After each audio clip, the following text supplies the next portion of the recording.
The International School of Portland is celebrating its 35th birthday this year. It's one of only 2 schools in the entire United States that has 3 full language immersion programs under one roof, teaching in Chinese, Japanese, and Spanish. It's also the first school in the Pacific Northwest to offer the renowned International Baccalaureate Primary Years program. They're now enrolling students from preschool to 5th grade for fall of 2026. Sign up for a personal tour at intlschool.org. If you're anything like me, March is the time that you start dreaming about shaking off the rainy weather and getting outside to enjoy our beautiful state. Whether that means sipping Pinot in wine country or disappearing into the forest for a weekend reset, that's where Cascadia Getaways comes in. Locally owned and based here in Oregon, they offer vacation homes from the coast to Mount Hood and beyond, making it easy for you to actually get out and explore this incredible region. Plan your next Oregon escape at CascadiaGetaways.com and use the code CityCast2026 for a special discount.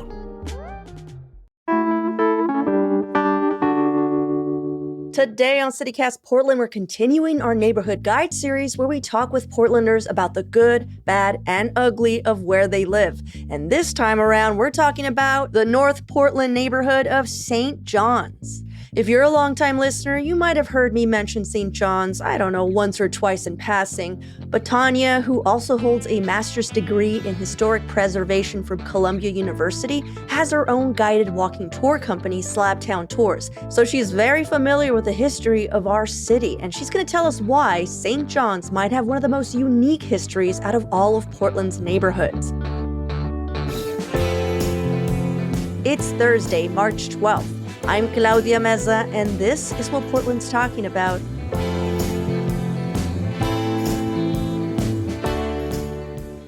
Before we get into it, I just want to mention that Tanya and I actually did a walking tour of St. John's together last year with CityCast Portland neighbors. I usually host guests from neighborhoods I'm not as familiar with, but this time we're going to be talking through these pics together because she and I live in St. John's, and we both have a lot to say about it. But before we mention these spots to check out, do you want to help me name the boundaries of St. John's? Because a lot of people think that once you're on Lombard, past the Goodwill or something, they're like, I'm in St. John's, right? This is St. John's. And we're like, no, sweetie, that's Portsmouth. Right. Can you explain where St. John's begins? I really use the cut, but maybe I'm old school. So when St. John's was its own city, there was a boundary.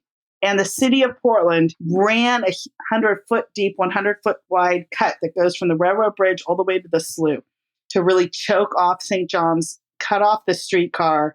And then instead of 16 ways over to the peninsula, we just have 4 bridges that get us there.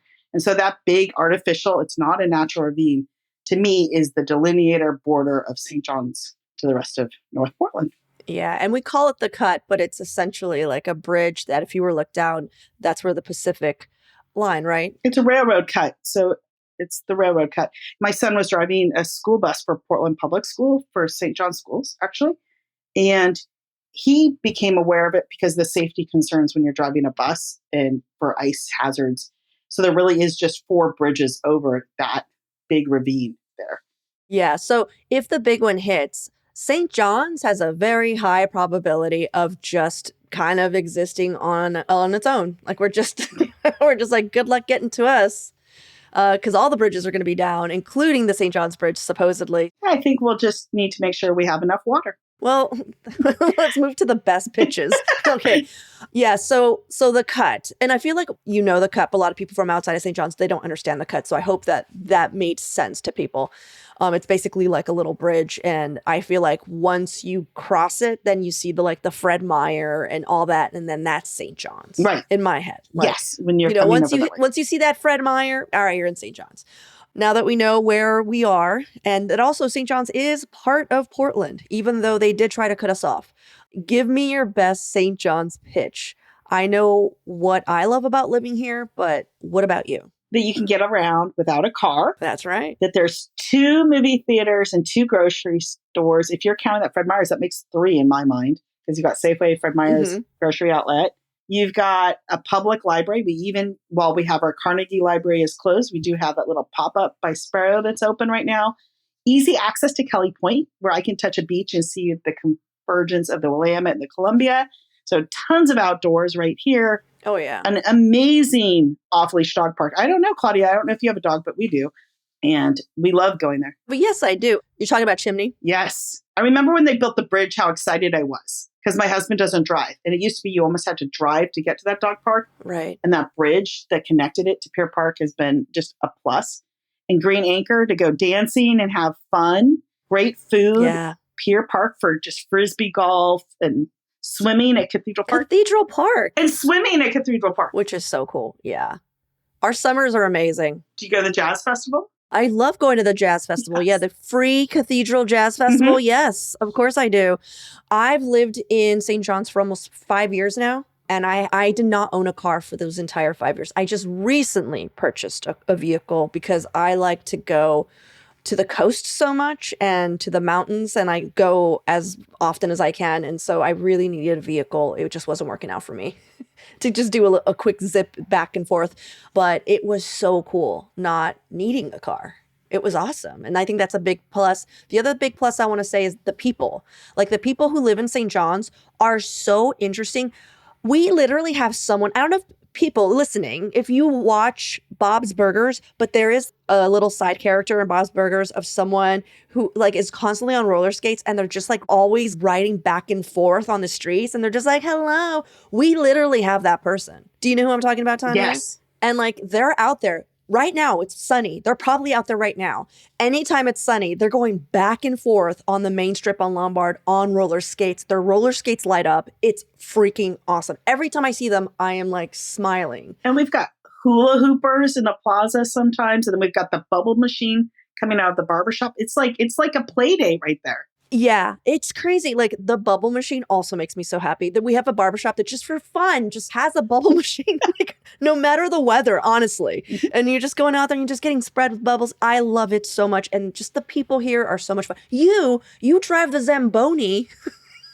Am I even saying that right? Zamboni? Yep. So You drive the Zamboni for the Lloyd Center skate rink. Like, that's who lives in St. John's. If you're just like, what? Yes, we have the person who heads all the port of Portland, like the person who's in charge of all that. He lives here in St. John's. He's given me crabbing tips. Like, I just love St. John'sers. It's one of my biggest reasons for living here is the community.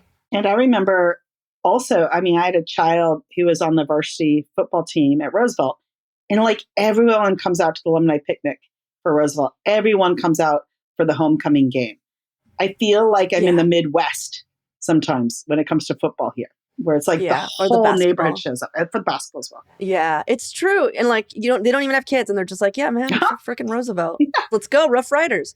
Well, we talked a bit about the positive. Now, what are a few of your personal St. John's gripes? I might have one or two. I want to hear yours. My biggest gripe, and it could be because I'm involved with a couple of food pantries in the area, is when I go to deliver food when I go down Iris, that's one of my cross streets, there's just this, I don't know what to call it besides a ditch. And when my son drove the school bus in this area, they couldn't even get big buses into that part of the development.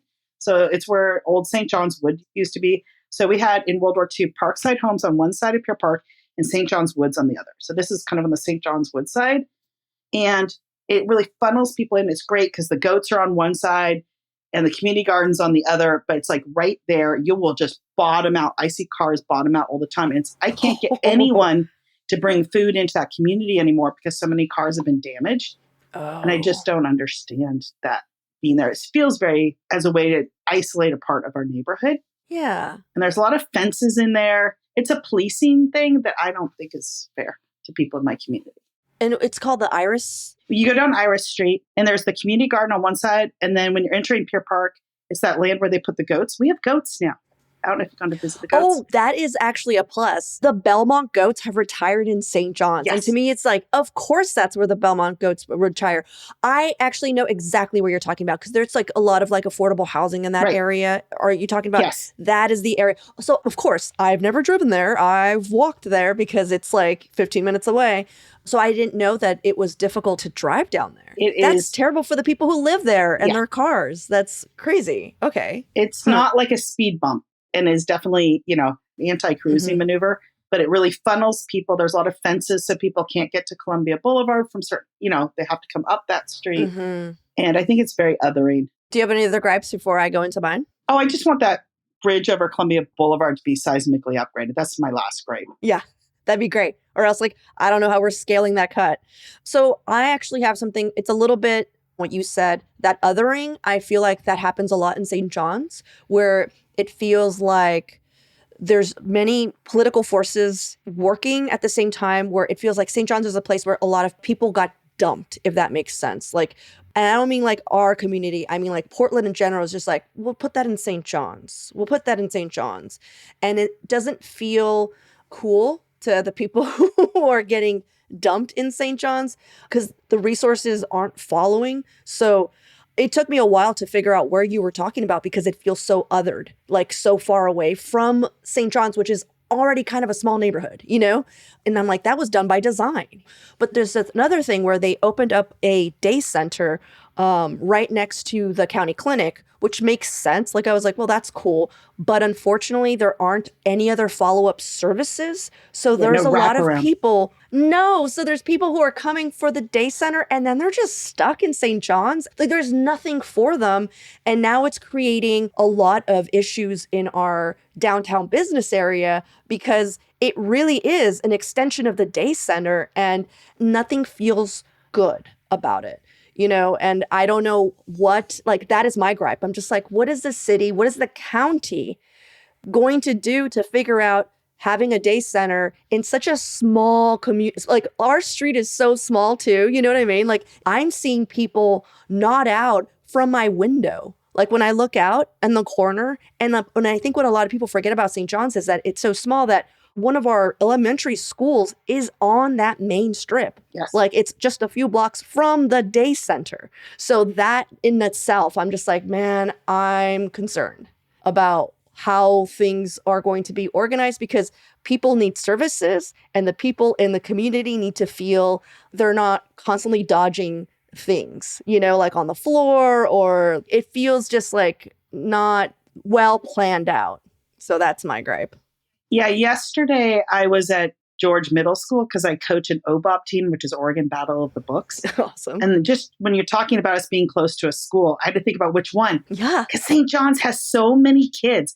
And when I met you the last time, that was one thing I was you'd never heard of Swap and Play and all these there's so many kid things. Didn't you say we have the most kids than most neighborhoods? We have, because think about it, we in this little area of 16,500 people, we have 2 elementary schools. Yeah. And we have day centers for children. We have another one that's getting built. There's a lot of daycare here. Yeah. And so it doesn't make sense why the county or the city would almost go out of their way to make it more difficult to feel safe for kids walking around. That's just kind of odd. That's another whole other podcast episode. But yeah, that's something I've been dealing with because it's been so sudden. But let's take a quick break here. When we come back, we're going to talk about some places to check out in St. John's.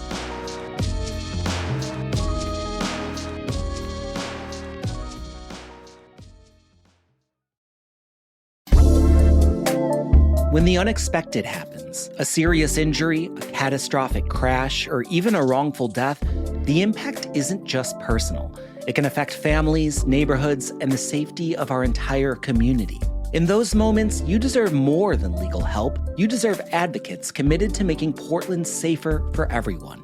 At Diamore Law Group, you're not just getting a lawyer. You're getting a trial team led by veteran attorney Tom Diamore, who has spent over 30 years holding corporations, negligent drivers, and unsafe institutions accountable. From investigating what went wrong to bringing in experts and taking cases all the way to trial, they do the work it takes to protect their clients and prevent the next tragedy. And you don't pay unless they win. Contact Diamore Law Group at 503-222-6333 or visit Diamore Law to schedule a free consultation. They're here to stand up for individuals and for a safer Portland.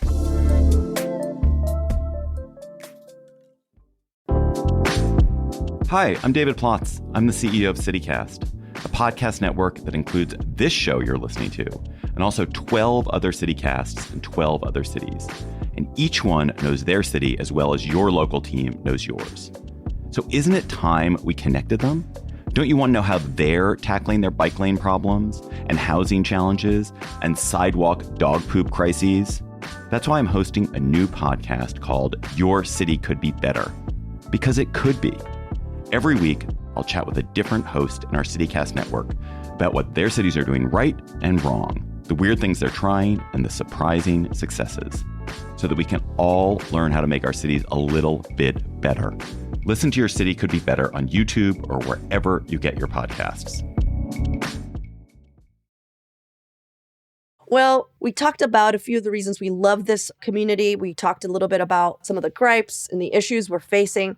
But let's talk about like cool places, because I know that you and I have a lot of places that we would take people. So where would you take someone new to the area?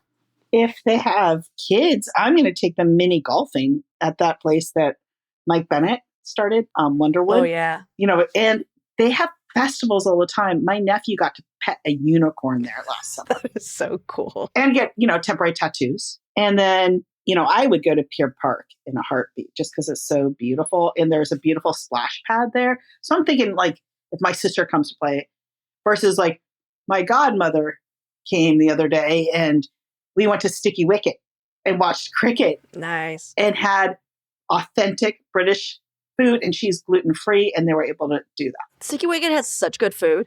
And it's so fun. Mm-hmm. Like shepherd's pie, fish and chips. I love shepherd's pie, and they do it so good. Yeah, their shepherd's totally. pie was so good.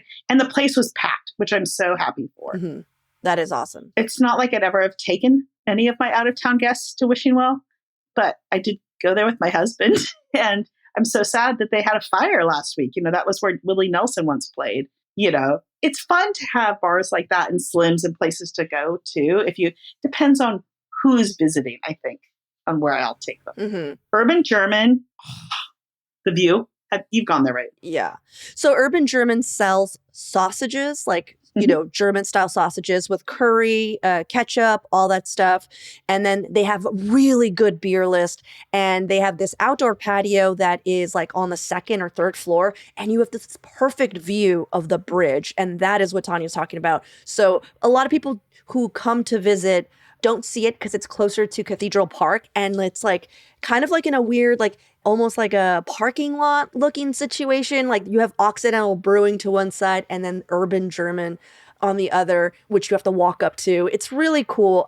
In the summer, that's the perfect. Baltimore, when you go down Baltimore, if you've ever driven a 6-shift car, that's like parking brake maneuver steep. You're going to have to pull on the parking brake to get back up that hill. Because that's how gotcha. Yeah, because that hill is so steep. Yes. Yeah, it's true. I have friends who have gone to Occidental, had just like 2 or 3 beers, and then like called someone to pick them up because they're like, the fuck, I'm going up that hill.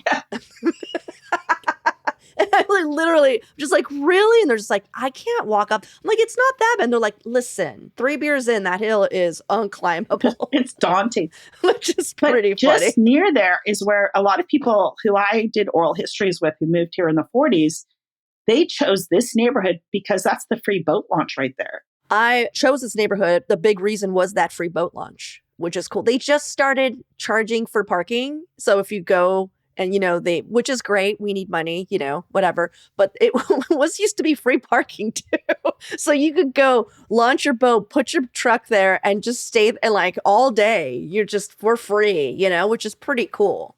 I thought maybe it was because that parking lot started getting used so much by Green Acre that they had to start charging because there wasn't a turnover as much in that parking lot. There's just so much more activity going on down there. Yeah, I don't know. But I'm glad that the city's making some kind of money. Where else would you take somebody? Have you gone to the Christmas boats? Have you watched the Christmas boats from there? Oh, yeah. Because it's where they both converge. So it's the huge fleet and they do the turnaround right there. Oh, I've not seen that. Tell me about it. Well, I love going. So I make it a yearly trip to when that the Willamette and the Columbia Fleet are going to meet. It depends on water conditions and everything. And you come, and a lot of people bring pop-up 10x10, so you don't get, it's going to rain. It's rainy.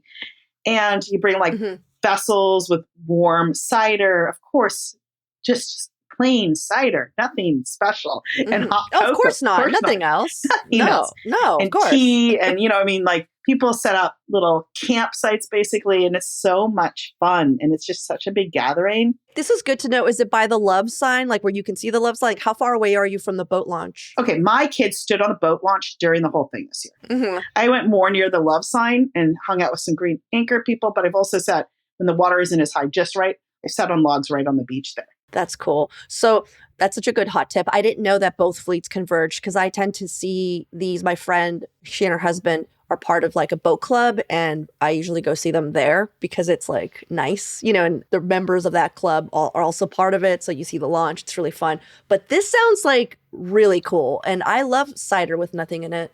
So I definitely want to go. Where I take people is immediately I take them to the Garrison because I think it's the best cocktail bar in the entire city. That's my opinion. And now that they're started to serve food, Tanya, I don't know if you've been there. They sell oysters now. They sell just delicious little things, little snacks, and it's not that expensive. Of course, Slims. I have friends who love the top shelf there at the Garrison. So my friends who know hard liquor, which apparently I don't know at all, that is where they want to go. Because the top shelf at the Garrison is top notch. It's swanky. And the people there are so sweet and it's affordable. Yes. So that's where I would go. I mean, it's a little further out, but like, I think that Mosaic has amazing wings, Mosaic Tap House. Mm-hmm. Yeah. People like going to the end of Santa Cruz, and it has Mexican groceries in the front and then like a taqueria in the back. And that's just a great place to grab stuff, especially in the summer, grab tacos, grab your fun snacks or whatever, and then go to any of our parks, which we have 100 billion of them. Like I'm between 3 parks, That's what I like to do when people come over. They have a new breakfast menu. I tried the whole menu the other day when I had someone come out of town. Is it good? I loved it. My husband said it was the best quality chorizo he's ever had. And he works in the meat department Safeway. He really cares about his meat. So he got the chorizo and eggs. They're great every time of day. I wish they were open later. The secret is their avocado salsa. Okay. They have the best salsa. You can actually buy it in the little store. I love that place. Have you gone on Tuesdays? I go for that Taco Tuesday with a margarita where Betos, the little Mexican food cart, does that deal with Havana. I mean, there's so much Mexican food here. With Javelina? Yeah, Javelina. Yeah, Javelina. We have so much Mexican food. Well, let's talk about like where you would take someone on the perfect date. Because I mean, immediately Christmas boats, that already sounds pretty cool. Give me one like, all right, this is where I would go for a perfect date. Okay, I'm a history nerd. Mm-hmm. I'm going to jump into Portsmouth just enough to go to the auditorium, which has the old St. John's history exhibits that used to be in our city hall here in St. John's. That's now the Park Ranger building. Ooh. And then I guess I'm going to swing by McMenamins because that is one of the 3 remaining buildings from the 1905 Lewis and Clark Centennial Exhibition Oriental Fair of 1905. It was brought to St. John's to be used as a church originally. So, of course, I'm going to have to do that. I'm a history nerd. Mm-hmm. You're like, this is sexy. This is real hot right now. Then we're going to have to go to Blue Moon Camera, right? Look at some vintage and antique cameras. Of course. Maybe Revolution Books for some like revolutionary antique book. I'm doing the history round. This is my perfect date. I didn't say it was for anyone else. Hint. Oh, wait. I decided though, even though I live here and you live here, where would you want to stay on this perfect date? See, I've decided I want to stay at the old Benson house that's on Crawford. The St. John's Inn? Yeah. That's Simon Benson's son's house. Simon Benson built it for him. I want to stay there. Who's Simon Benson? So Benson High School is named for him. The Benson Bubblers that are around town. That's part of the whole iconic Portland. That dude. That's his son's house. Oh, he doesn't live there anymore. No. It's now it's an inn. It's now an inn. It's an event space and everything. But I decided on my perfect date, Claudia, even though I live in St. John's, see, that to me is perfect. You would stay there. I want to stay at a hotel that I don't have to like be exhausted to get home from. I want to go have a staycation. And the views are gorgeous. Oh, yeah. I go there in the summer when I walk my dog because it's a little bit closer to the Willamette River, but the views there are amazing. And I also found my first puff mushroom there, which was really cool. I was very excited about it. So that's a great date. Can I tell you my perfect St. John's date? Yes. Start off. We're doing it. We're going to the Garrison. We're having a drink. We're just chilling. Go over to what I think is one of the best seafood restaurants in our area, which is the Fishwife. A lot of people sleep on the Fishwife, and let me tell you, you're wrong. I don't even know, is the Fishwife technically not in St. John's? And maybe it's, let me see. It's on the edge, but did you know they actually serve lunch once a week? That's good to know. Well, technically, this is in University Park, but I'm claiming it because it's my perfect date night. So we have a drink. Actually, I'm going to reverse this. Reverse. No, we're going to start off at Fishwife. Okay, we're going to start off at Fishwife, early dinner Fishwife.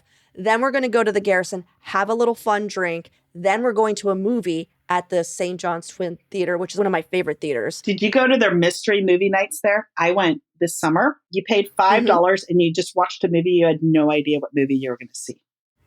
I didn't even know they had. That's amazing. They're doing a lot cooler stuff now, which I'm really excited about.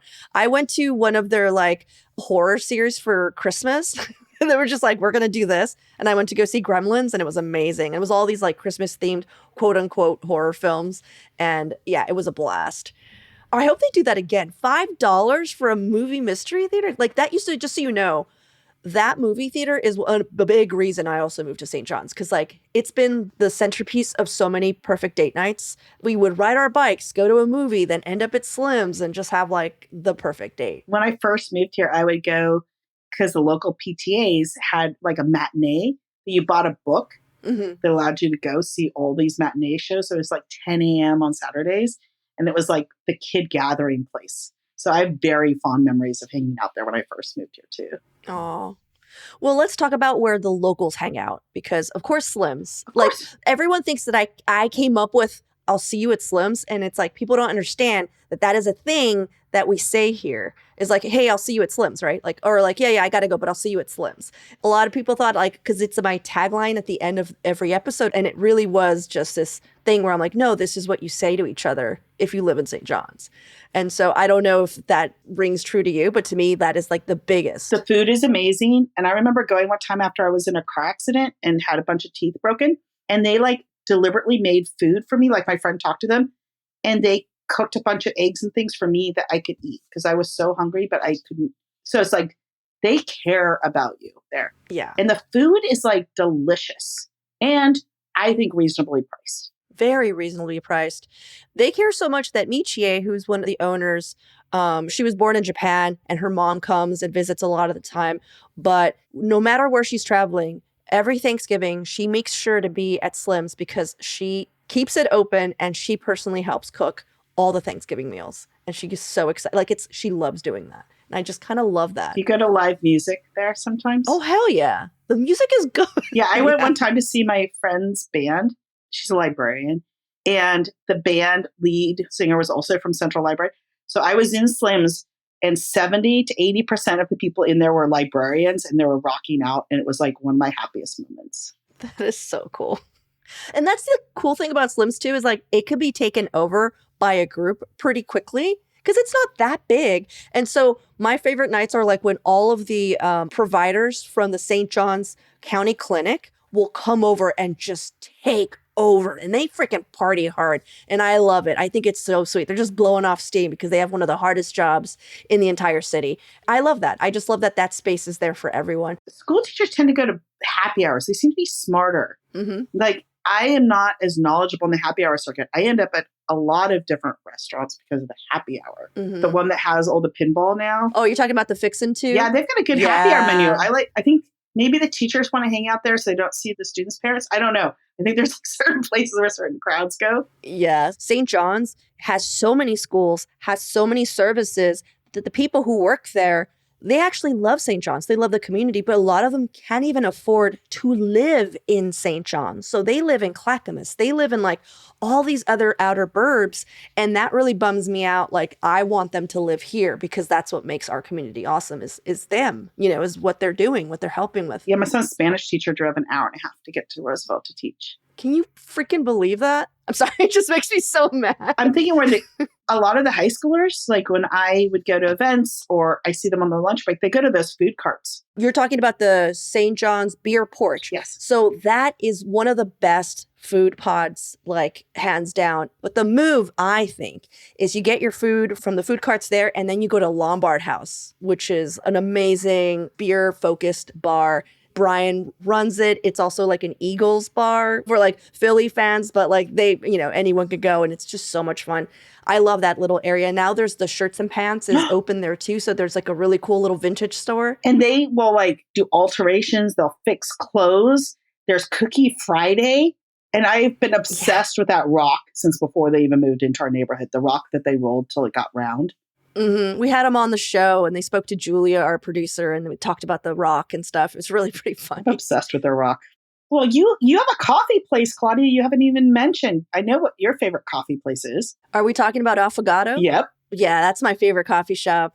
They make, I think, the best cappuccino in the area. And I go to Two Strokes and I get, before my walking tours, I get a hot chocolate there. Because the last thing you want is me caffeinated before I try to lead a tour. I've already worked an 8-hour day before this, so I'm a little bit on the chill. Yeah. I think that Two Stroke and also the Great North are places where regulars like are always hanging out. This is going to be a wild take, but I actually think that another hangout spot that I go to, even when I have no reason to be there, is actually Sabatino's, the motorcycle shop. Mm-hmm. I just love looking at motorcycles, and so I love going in there. It's also a place that I bring people from out of town that I'm just like, hey, do you want to go look at like really cool old motorcycles and stuff? And I was like, yeah, like why not? And it's just such a beautiful shop. Well, the history nerd me loves it too because the owner saved the bar from Patty's and all the historic vintage signs they put up on the wall. So they've saved a lot of history and decorated that space. I remember, because that's not their first space. I used to go to their space when they were closer to the church. It is beautiful and what they've done to preserve history. And they have like a little mini public museum around the outside. And at Christmas, when they painted gremlins all over, remember? Yeah. They were so cute. Riding motorcycles. I thought it was adorable. Yeah. Eric Sabatino is the owner, and he's just such a cool guy. Awesome musician, too. But before we wrap up, is there anything else that you want to mention about St. John's? Well, Claudia, you and I were, the Riot of 1910, you and I were talking about that. I mean, who knew that there was a huge population of citizens from, Punjabi area of India that were living here, like 200, working in the lumber mills. And that at that time, St. John's was an independent city. They had seceded from Portland, had incorporated as a separate city in 1910. So you have the mayor of St. John's deputizing the fire department to go and arrest men who had every right to be where they were, that were patronizing a bar. One gentleman was thrown out of a window, all this chaos, this like very much like a white supremacy sort of movement going on that's been lost to history books. And it's because these men were part of the Gun Tower Rebellion, and they ended up going to fight to try to get rid of the colonial oppression in India. So it's like, prior to learning about this history of St. John's, I didn't realize about these movements to try to get freedom in India prior to Gandhi. And to think here was one of the major organizers of the Punjabi peoples. Was here in St. John's. Yes. Yeah, it's crazy. Right at the plaza was where this incident happened. And they won in court. They won their case against the mayor of St. John's. That's one of my favorite stories in our walking tour. And just so you guys know, if you're curious, like St. John's has some of the most interesting history. It was one of the first places that people of color could actually get a business license. So there's a lot of history. Biggest families in St. John's, who still owns buildings here, was of Chinese descent. And I actually live next door to Jower family. Yeah, the Jower family. And so like there's just such cool history in St. John's that I think gets lost in the talks of Portland or whatever, because again, St. John's was its own city. It is now part of Portland, though Portland does treat it kind of like an add-on. That's another conversation altogether. But yeah, the riot of 1910 is such a crazy blip in our history. These Punjabi men basically were organizing to overthrow the colonial rule, the British rule. And then in that planning, because there was a lot of single men of color, and that immediately made the mayor of St. John's and like all very nervous. And so they created all these narratives around them and they won in court. As Tanya was saying, like they took the mayor, they took all his deputies or whatever to court and they won because it was like totally unlawful what happened. And there's just so much more. Like there's just such crazy stuff that's happened in St. John's, like the plywood factory that was started here. We were the first place in the U.S. to actually produce plywood. And it was for the 1905 fair. Which is crazy. It was in a cardboard factory, if I remember right. There's a plaque at Cathedral Park about it. But it'd been patented before, but no one had really done that. And I think that's why we're able to have Vanport City built and God's Lake and all of this public housing is because we had perfected plywood by then. Mm-hmm. St. John's, baby. But Tanya, it was a pleasure to host you. If anybody wants to take a walking tour, Tanya does a bunch of amazing walking tours of Northwest Portland, various like historic neighborhoods in town. And check out our show notes and you'll find a link for how to get hooked up with that. I highly recommend it. I've done myself a walking tour with Tanya and she's a delight and she has a ton of amazing history and facts. So I hope that you enjoyed learning a little bit more about St. John's. I know you hear me talk about it all the time, but maybe now you'll understand like why I'm kind of obsessed with where I live. We love where we live. We love where we live so much. And I just hope that our city of Portland loves where we live as much as we love where we live. So thank you so much, guys, for listening. And thank you, Tanya, for hanging out with me. Thank you for having me.